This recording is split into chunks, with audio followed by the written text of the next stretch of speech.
आपको बता दें कि बिहार में लालू जी के राज में जब अंतिम पंचायत चुनाव हुआ 150 लोग मारे गए थे, 150। अगर बंगाल में पार्थो चटर्जी के घर में रंगीन नोट 30-40 करोड़ के अगर पकड़े गए 60 करोड़, तो क्या सीबीआई चुप रहेगी, कार्रवाई नहीं करेगी?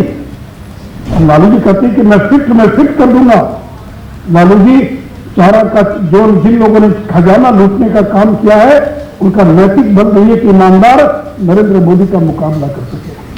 अब नीतीश जी 16 जीते थे हमारे कारण, नरेंद्र मोदी के कारण। अगले चुनाव में 0 पर आउट हो जाइएगा। आप भी अगर नालंदा से भी चुनाव लड़ेंगे तो भी वहां से आपको जीतने नहीं देंगे, आप जीत नहीं पाइएगा। जो मेरे मित्रों, नई पीढ़ी को इतिहास बताने की आवश्यकता है, बार बार बताने की आवश्यकता कि ये वही कांग्रेस है जिसके हाथ सिखों की हत्या से रंगे हुए हैं। हजारों सिखों की जिन लोगों ने हत्या की, वही कांग्रेस है जिसे इमरजेंसी लगाई। आज तक ऐसी इमरजेंसी आजाद भारत के अंदर कभी किसी ने लगाने की हिम्मत नहीं की थी। ये आज जब कांग्रेस के लोग कहते हैं कि लोकतंत्र खतरे में है, तो ठीक है हमारे पूर्व के मित्रों लोकतंत्र खतरे में नहीं है। अगर खतरे में है तो बंगाल में, जहां पंचायत के चुनाव में नामांकन करने के लिए भी कोई बीजेपी कांग्रेस का कार्यकर्ता नहीं जा सकता। एक भी नीतीश कुमार, लालू यादव, राहुल गांधी किसी ने कदम तक नहीं किया। ममता बनर्जी से पूछा तक नहीं कि क्या कर रही है बंगाल में। बीजेपी और कांग्रेस के लोगों को हाईकोर्ट जाना पड़ा पैरामिलिट्री फोर्सेज के डिप्लॉयमेंट के लिए। क्या यही लोकतंत्र है कि अखबारों को धमकी देकर अखबारों के विज्ञापन को बंद कर देंगे, विपक्ष का समाचार न छपे, जब तो विपक्षी दल के नेताओं का समाचार को कम से कम जगह दिया जाए, और कहते कि लोकतंत्र खतरे में। मेरे मित्रों, अगर लोकतंत्र खतरे में होता तो कर्नाटक में चुनाव कैसे जीत गया, हिमाचल में कैसे चुनाव जीत गए, और कहते कि कभी चुनाव नहीं होगा। मित्रों, रवि जी ने बताया 5 साल की लोकसभा का कार्यकाल बढ़ाकर 6 साल कर दिया गया। आज तक आजाद हिंदुस्तान में ऐसा कभी नहीं हुआ कि संसद के कार्यकाल को बढ़ा दिया जाए, 5 साल का बढ़ाकर 6 साल कर दिया गया। तो मित्रों, ये वो लोग हैं, ये बिहार की धरती पर आकर ये जेपी की धरती है, और कहते कि 77 जैसा आंदोलन, 74 जैसा आंदोलन। मेरे मित्रों, ये आंदोलन सत्ता के खिलाफ हुआ था, और सत्ता पर आरोप था भ्रष्टाचार का, तानाशाही का। लेकिन आज भ्रष्टाचार का आरोप किनके ऊपर है? जो विपक्ष के जो 15 दल आए थे उनके ऊपर भ्रष्टाचार के गंभीर आरोप लगे। 15 दलों में 12 दलों पर भ्रष्टाचार के गंभीर आरोप है, और नरेंद्र मोदी पर एक भी 9 साल में एक भी भ्रष्टाचार का आरोप नहीं लगा। कांग्रेस के जो प्रदेश अध्यक्ष सुधाकरन, परसों सीपीएम की पुलिस ने भ्रष्टाचार के आरोप में कांग्रेस के प्रदेश अध्यक्ष को गिरफ्तार करके जेल के अंदर बंद कर दिया। क्या वो बदले की कार्रवाई है? कांग्रेस करेगी बदले की कार्रवाई? पटना की प्रिंटिंग प्रेस को छापा मारकर उसकी मशीन को जब्त कर लिया गया। अगर मालूम पड़ गया कि कहां छपा था, पोस्टर नहीं लगा सकते हैं, चोरी छिपे हाथ से लिखे हुए पोस्टर। रात को 2 कार्यकर्ता जाता था, पीठ पर साग लगाकर, और दीवार से सटकर खड़ा हो जाता था ताकि पोस्टर दीवार पे सट जाए। 2-4 पोस्टर लगे तो बहुत बड़ी बात थी। तो बिल्कुल ये थी इमरजेंसी। और इसका परिणाम क्या हुआ, जिसका जिक्र मेरे रविशंकर जी ने किया। अखबारों में जब समाचार छपने बंद हो गए तो सरकार को लगा कि मरघट की शांति फैल गई, सब कुछ अच्छा चल रहा है, जमीनी हकीकत से लोग कट गए। और फिर जब चुनाव हुआ तो जैसा बताया, इंदिरा गांधी चुनाव हार गई, संजय गांधी चुनाव हार गए, और एक मामूली बीजेपी के कार्यकर्ता रविंदर सिंह, जो आज पता नहीं कहां है, उन्होंने संजय गांधी जैसे उस समय के बड़े नेता को चुनाव में हरा दिया। इतना ये थी इमरजेंसी। सकते थे, उनकी किडनी खराब थी, उनको गिरफ्तार करके चंडीगढ़ के पीजीआई अस्पताल में रख दिया गया। 6 महीने बाद छोड़ना पड़ा, उनकी तबियत बिगड़ती चली गई, और जब इमरजेंसी खत्म हुई तो 2-3 साल मुश्किल से जिंदा रहे होंगे। तो जेपी की हत्या के लिए अगर किसी के कोई जिम्मेवार है तो कांग्रेस पार्टी, और उस समय की जो इंदिरा गांधी वो जेपी की हत्या के लिए जिम्मेवार है। क्या कि इमरजेंसी लगाने का जो निर्णय है उसको किसी कोर्ट में चुनौती नहीं दी जा सकती है। इमरजेंसी के निर्णय को कोर्ट में चुनौती नहीं दी जाएगी। इंदिरा गांधी की चुनाव याचिका में जितने आरोप लगे थे उनके ऊपर, उन सारे आरोपों को निष्प्रभावी बनाने के लिए संविधान में संशोधन किया गया। सरकार के पूर्व मंत्री जिन्होंने अटल जी की सरकार और नरेंद्र मोदी जी की सरकार, दोनों सरकारों में मंत्री के नाते काम किया, और पटना साहिब के सांसद श्री रविशंकर प्रसाद जी, पूर्व राज्यपाल श्री गंगा प्रसाद चौरसिया जी, बिहार सरकार के पूर्व मंत्री श्री नंद किशोर यादव जी, माननीय विधायक श्री अरुण कुमार सिन्हा जी, महानगर के अध्यक्ष श्री अभिषेक कुमार जी, डॉक्टर मनोज जी, इस कार्यक्रम के संयोजक श्री राधिका रमन जी, श्री नागेश कुमार जी, श्री रूप नारायण मेहता जी, श्रीमती अमिता भूषण जी, और आज के इस कार्यक्रम के मंच के संचालनकर्ता श्री नवीन जी, और उपस्थित मित्रों, बहनों और भाइयों, मेरे पूर्व के लोगों ने विस्तार से इमरजेंसी के बारे में काफी बातें बताई हैं। मित्रों, 48 साल पुरानी बात हो गई। नई पीढ़ी को स्वाभाविक है कि क्या है इमरजेंसी पता भी नहीं है। एक शब्द इमरजेंसी बोलने से समझ में नहीं आता क्या हुआ इमरजेंसी मतलब क्या। इमरजेंसी का मतलब कि देश के तमाम राजनीतिक दलों के बड़े बड़े नेता उसमें जितने थे उनको रातों रात गिरफ्तार कर जेल में बंद कर दिया गया। चौधरी चरण सिंह, अटल बिहारी वाजपेयी, लाल कृष्ण आडवाणी, जिनका भी नाम लीजिए आप, और पूरे देश में 1.5 लाख से ज्यादा लोगों को गिरफ्तार कर जेल में बंद किया गया। ये थी इमरजेंसी। और ऐसी गिरफ्तारी की 10-20 दिन में छूट जाएंगे ऐसा नहीं, कब छूटेंगे पता नहीं, 6 महीना, 9 महीना, 11 महीना, 19 महीना, क्योंकि कोई कोर्ट बेल देने के लिए तैयार नहीं था। राष्ट्रीय स्वयंसेवक संघ पर प्रतिबंध लगा दिया गया। आरएसएस पर प्रतिबंध लगाने का क्या औचित्य था। प्रेस की आजादी पर अंकुश लगा दिया गया। सभी राजनीतिक दलों के कार्य पर ताले लगा दिए गए। कोई धरना नहीं, कोई प्रदर्शन नहीं, कोई बंद नहीं। अगर कोई हिम्मत करेगा तो उसको पकड़ के जेल के अंदर बंद कर दिया जाएगा। और इससे मित्रों, ये जो इमरजेंसी है इसका मैं एक पक्ष केवल, क्योंकि मीडिया के लोग बड़ी संख्या में मौजूद हैं, ताकि सेंसरशिप क्या है यात्रा का जिक्र किया नंद किशोर जी ने, विस्तार से इसका बैकग्राउंड बताया रविशंकर जी ने, लेकिन प्रेस की आजादी को कैसे कुचला गया। यानी अंग्रेजों ने भी इस प्रकार का अंकुश नहीं लगाया था प्रेस की आजादी पर, जिस प्रकार का अंकुश इंदिरा गांधी की सरकार ने इमरजेंसी के दौरान लगाया था। तो दिल्ली में एक सड़क का बहादुर शाह जफर मार्ग, उस जमाने में देश के जितने महत्वपूर्ण समाचार पत्र थे उनके दफ्तर उसी सड़क पर हुआ करते थे। रात को जैसी इमरजेंसी घोषित हुई, अखबारों के दफ्तर के बिजली के लाइन काट दिए गए ताकि अगले दिन अखबार प्रकाशित ना हो सके। और अगर गलती से कहीं अखबार छप गया तो अखबारों के बंडल को हॉकर के हाथ से छीन लिया गया, हॉकर्स को गिरफ्तार कर लिया गया और आदेश था बिजली काट दो, मशीन रोक दो, बंडल छीन लो, ताकि लोगों को यह पता न चल सके कि सेंसरशिप लागू होगी, इमरजेंसी लागू होगी। महीनों महीनों लोगों को यह पता नहीं था कि कौन कौन नेता गिरफ्तार हुए, क्योंकि अखबार में छपने पर रोक लगी थी। 2 महीने 4 महीने के बाद अटल जी भी गिरफ्तार है, चरण सिंह भी गिरफ्तार है, और अगर मालूम पड़ा तो किस जेल में है ये जानकारी किसी को नहीं। ये थी प्रेस की सेंसरशिप। हर अखबार के दफ्तर में एक सरकारी अधिकारी बैठा दिया गया। कोई भी पॉलिटिकल समाचार उसकी अनुमति के बिना छप नहीं सकता है। आई.के. गुजराल थे उस समय देश के आईजी मिनिस्टर, वो ठीक से प्रेस को कंट्रोल नहीं कर पा रहे थे। उनको हटाकर विद्याचरण शुक्ल को नया आईजी मिनिस्टर बनाया गया। कुलदीप नैयर का आपने नाम सुना होगा। कुलदीप नैयर सहित 250 से ज्यादा पत्रकारों को इमरजेंसी में गिरफ्तार कर जेल भेज दिया गया। 50 से ज्यादा पत्रकार कैमरामैन को की मान्यता रद्द कर दी गई।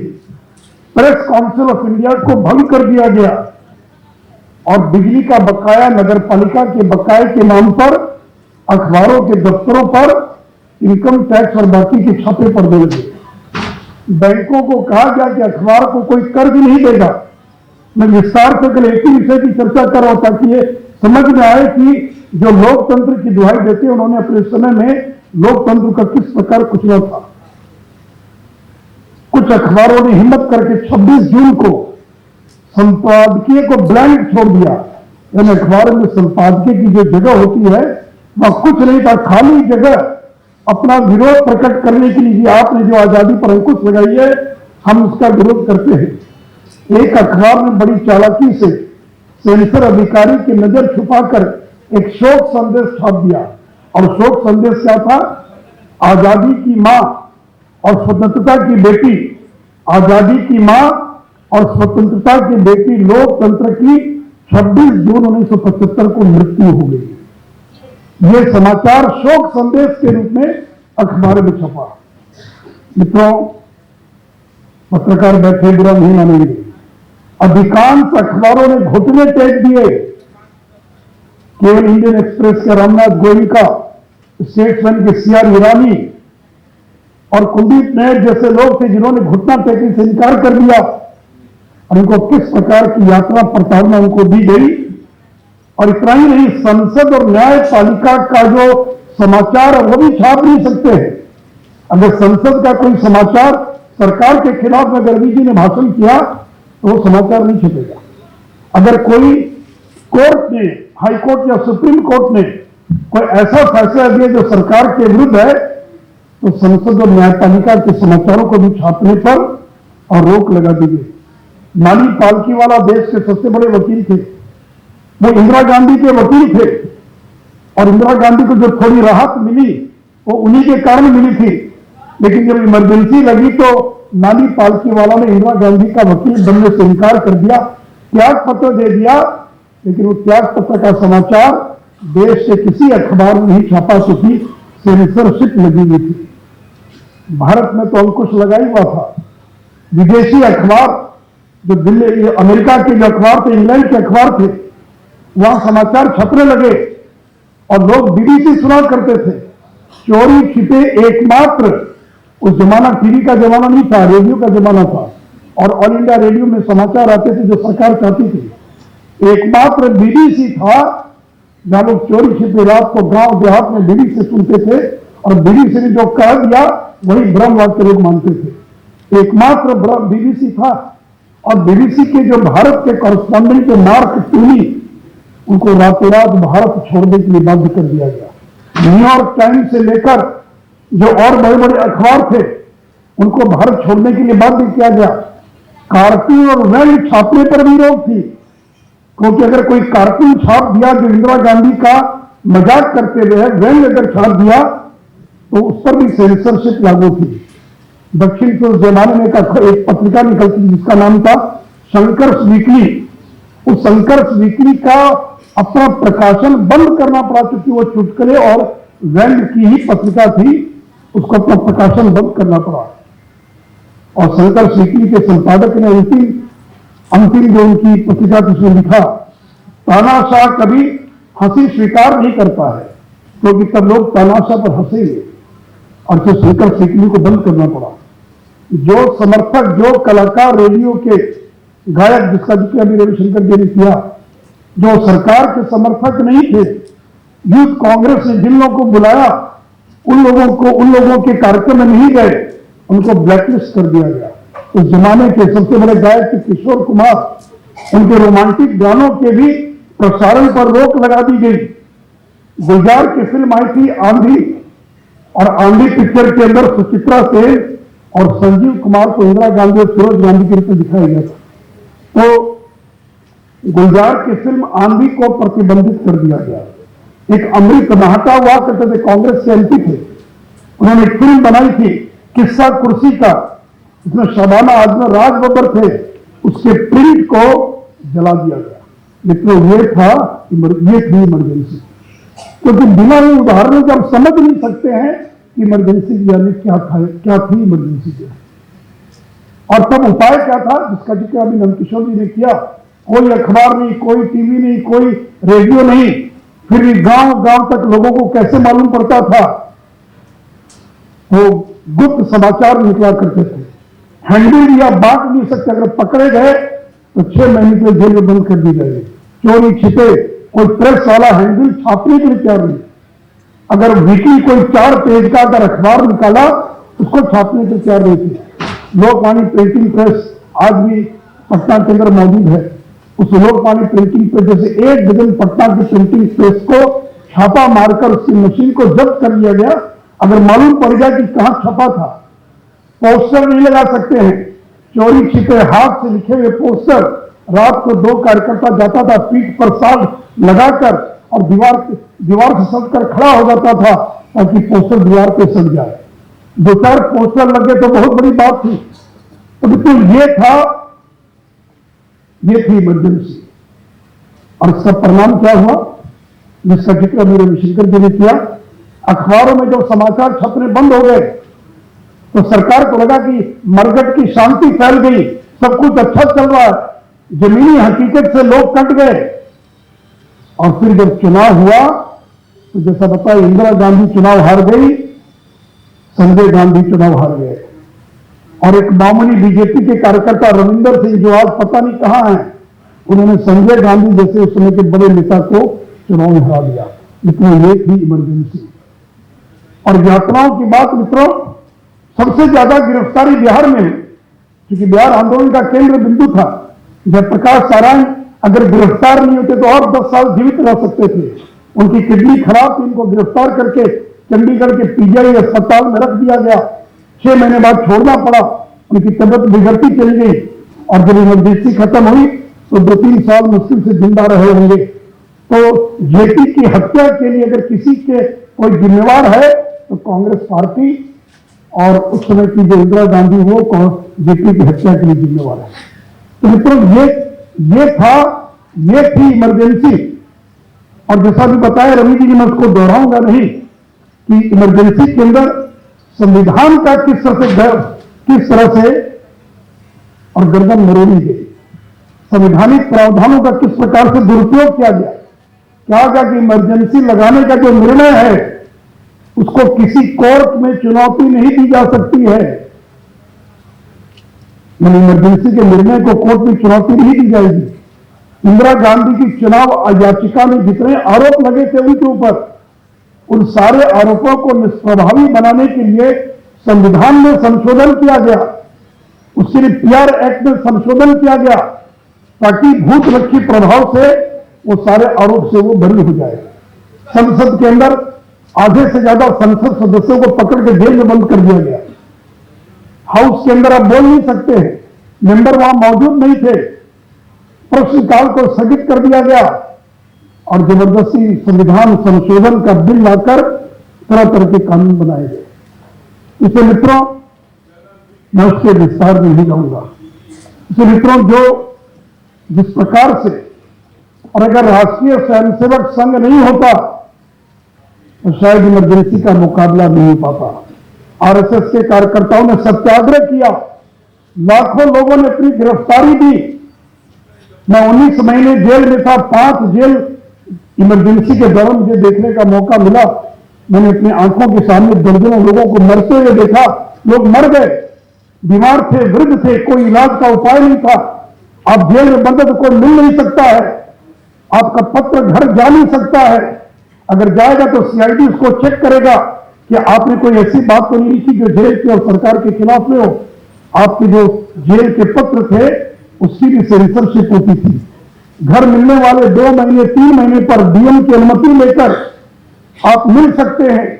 हम निशाबंदी थे, राजनीतिक बंदी थे, क्योंकि मेरे माता पिता को मिलने के 2-2 3-3 महीने का इंतजार करना पड़ता था। इसलिए मित्रों आप कल्पना नहीं कर सकते हैं। मेरे साथ एक विनोबा जी समस्तीपुर की जेल में बंद थे, वकील थे, समाजवादी आंदोलन के नेता थे, कर्पूर जी से बहुत करीबी थे। उनकी घर की हालत इतनी खराब हो गई कि जब पत्नी आकर गेट पर जेल पर रोने लगी कि घर में खाने के लिए अनाज नहीं है, तो वकील साहब को कहना पड़ा कि मेरी वकालत की किताब बेच दो। और उस औरत ने वकालत की वकील की किताब को बेचकर अपना जीवन यापन किया, किसी से काम करने का काम किया।